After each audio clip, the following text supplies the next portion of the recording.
Ba-da-bum-bum. What's going on, everybody? Welcome to another episode of Business Blaze. I am your host, Simon, and in the video today, 4 myths about inventors. Famous inventors who didn't even invent their most famous inventions. Danny put this script together. Thank you as always, Danny. We're gonna go through it. I'm gonna drink some coffee.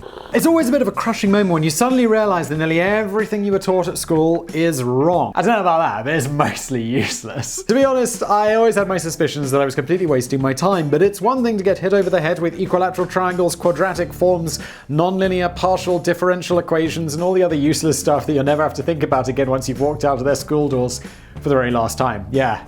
I know what an equilateral triangle is. It's the one where all the sides are the same, but I don't remember any of that other stuff. Trigonometry. Yeah, since leaving school, I've had to work out how to measure the height of many buildings. It's quite another thing to be taught simple facts that are just plain false. For example, I was always taught, Danny was always taught, and I suppose I was as well, that Thomas Edison invented the electric light bulb and that Alexander Graham Bell invented the telephone. Agree, I thought those things were true. I also felt pretty sure that Apple invented the iPod. They definitely invented the iPod, because that's their name. They probably didn't invent the MP3 player, which is like what an iPod was a fancy version of, or is a fancy version of. Does anyone even still have an iPod? It turns out that many of these invention facts are actually just invention myths, or at least there's far more to the story than the official patents may reveal. I think this is super true. It's going to be interesting, I'm sure, but invention doesn't happen in a vacuum. No one, very rarely is something invented that's completely brand new, that has never been thought of before. It's all kind of iteration and improvement. Anyway, the delicate matter of patents is particularly relevant in the case of the telephone, which is largely believed to have been invented by Alexander Graham Bell in 1876. But rewind 16 years earlier, and Italian inventor Antonio Meucci, who cares, had invented a telephone device in 1860. I just don't care. This is what I like about this channel. I just be like, pronounce it. This is his name. Don't know if it's right or wrong. Not gonna look it up. I invented it in 1860 and it was originally called the teletrophono. It wasn't yet a perfect invention and the signal was very weak, but Meucci hoped to perfect his creation and he secured a patent caveat for the world's first sound telegraph. Because you had telegraphs before and this one comes with sound. Unfortunately, he then fell on hard times and had to resort to selling his cottage and all of his valuable belongings. Things were so bad he couldn't even afford the patent renewal fee when it expired in 1874. That's not a good thing. A couple of years later, the Scottish-born American inventor Alexander Graham Bell had perfected the use of a sound transmitter and receiver, which themselves had been invented by others before him, and filed a patent application for the telephone in 1876. On the very same day, another inventor, Elisha Gray, who had been working independently on a telephone device, also filed a patent application but was destined to lose his claim in court. I've heard of Elisha Gray. I think I've heard of this story about the kind of race to the patent office between these two. Anyway, here's where things get incredibly dodgy, though. It turns out that Alexander Graham Bell had been conducting his experiments in the very same lab the original inventor, Antonio Meucci, had been using a few years earlier.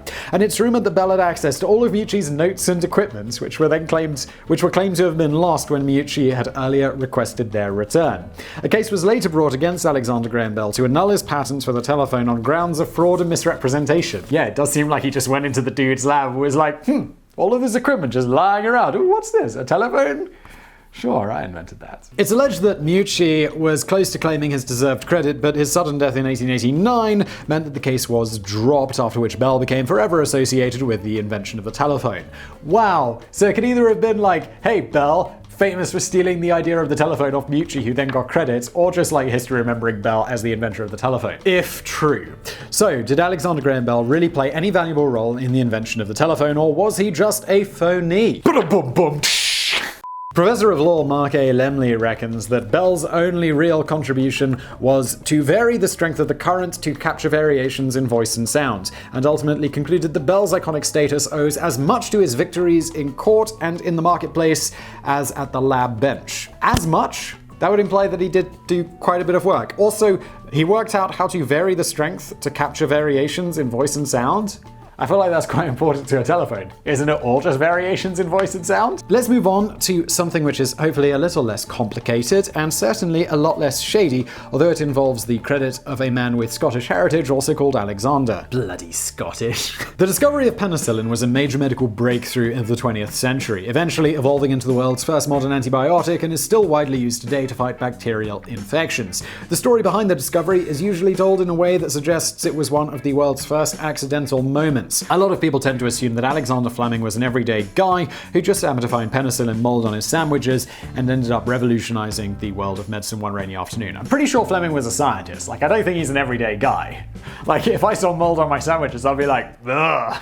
Not like, oh my god, I'm gonna change the world.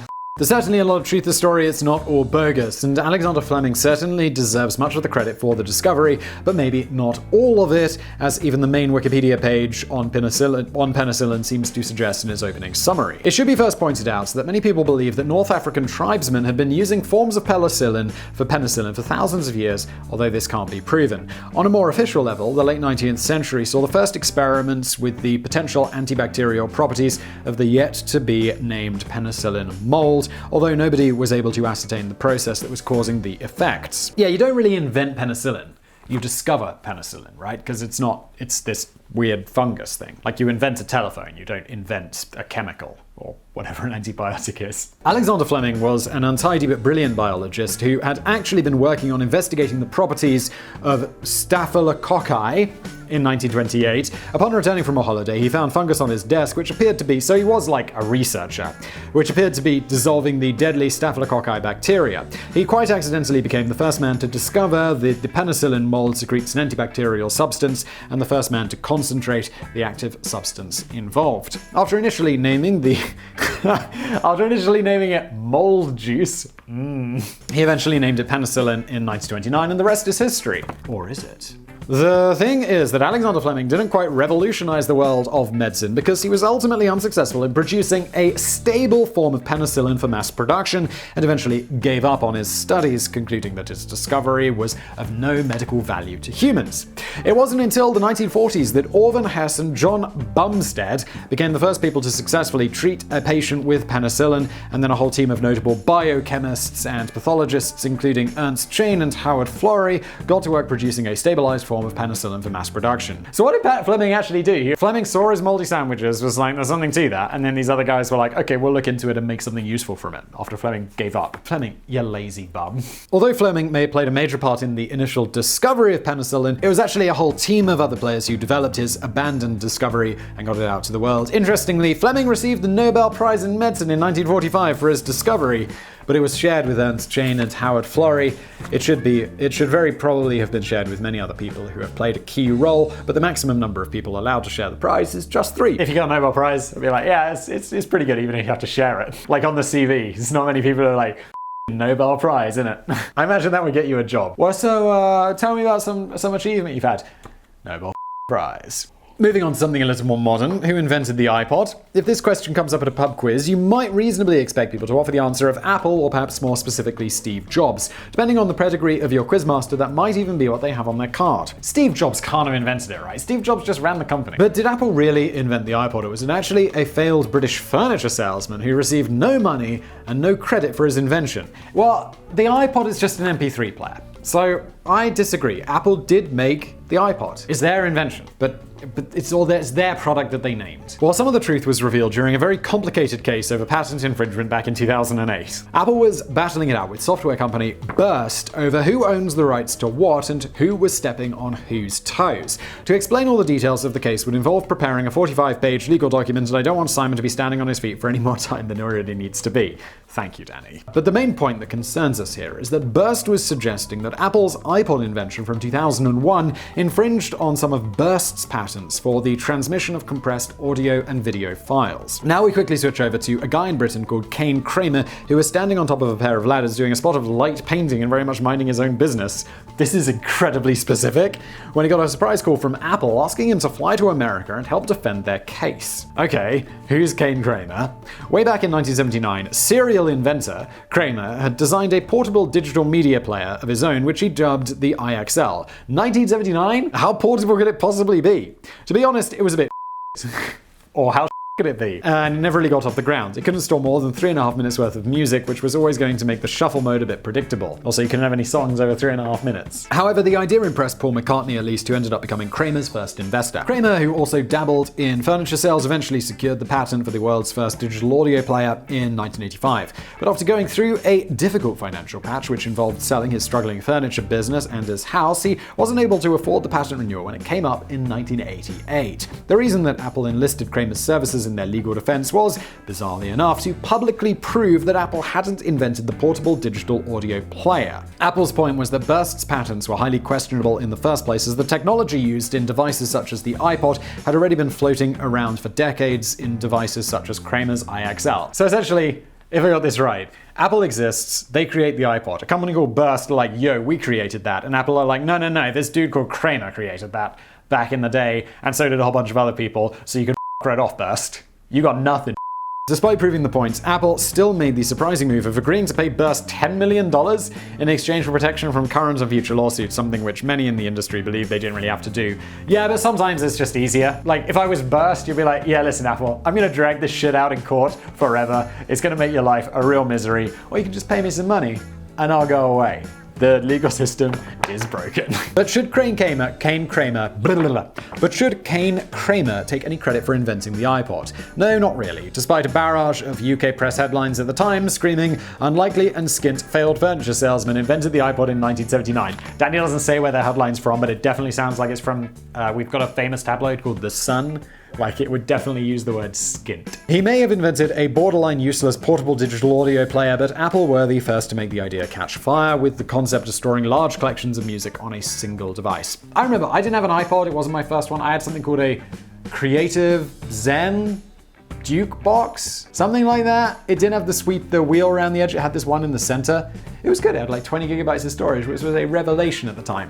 Now we're spoiled for choice, because we can listen to any song, anytime, like this. Kramer himself was modestly compensated by Apple for his court appearance, but never received any other big payout for inventing the iXL. However, he did get a new iPod, but Kramer wasn't very impressed with the gift. It broke down after 8 months. He later lamented. Yeah, but it did play more than 3.5 minutes of music, didn't it, Kramer? Finally, here's a myth that generated its own popular saying, which strictly speaking doesn't really work.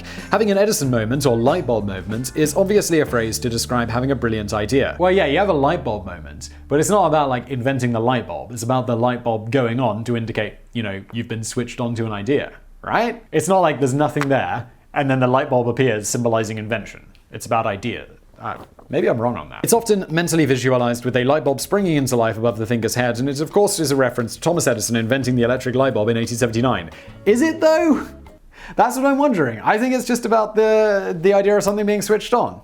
Let me know in the comments below. Am I right? Is Danny right? Which would be great, but Thomas Edison didn't actually invent the electric light bulb. In fact, there's a list of 22 inventors who first designed an electric light bulb long before Edison came onto the scene, including a very early example in 1802? Good lord. From the British inventor Humphrey Davy, who came up with the world's first true incandescent light. However, it was Edison who played a key role in getting affordable and efficient light bulbs into everyday homes by designing a thin carbon filament for a longer lasting effect. After a few years of legal battles with other inventors who had been working along similar lines, Edison eventually secured a patent for the filament of carbon of high resistance, which falls some way short of actually inventing the electric light bulb, as was often taught in schools over the last century. That's not to say that Thomas Edison wasn't a genius inventor in his own right. He actually secured over 1,000 different patents in his lifetime, but the electric light bulb appears nowhere on that long list. Although if you didn't have that long-lasting filament, although it seems like other people working on it at the same time, you'd be like, great, you switch on the light. How long would that last for? Not very long. Kind of a hassle. Perhaps the real reason why so many myths seem to evolve from the true facts is the misguided perception that every inventor has a defining split-second eureka moment which changes the world forever. Like there's a moment in time where something doesn't exist at all on any level, and then suddenly another moment in time when an idea from nowhere arrives fully formed in an inventor's head.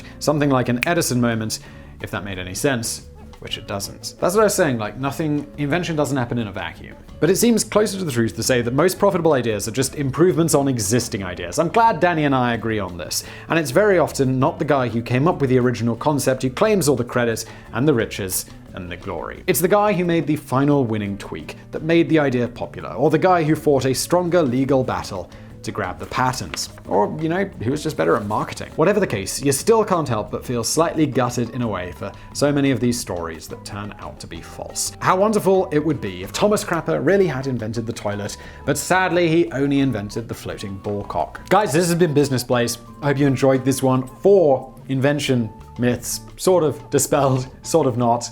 It was an interesting exploration. I hope you enjoyed it. Please leave a comment below. Let me know what you thought of it. Smash that like button. Subscribe to this channel. If you've got ideas for future videos, please do let me know below.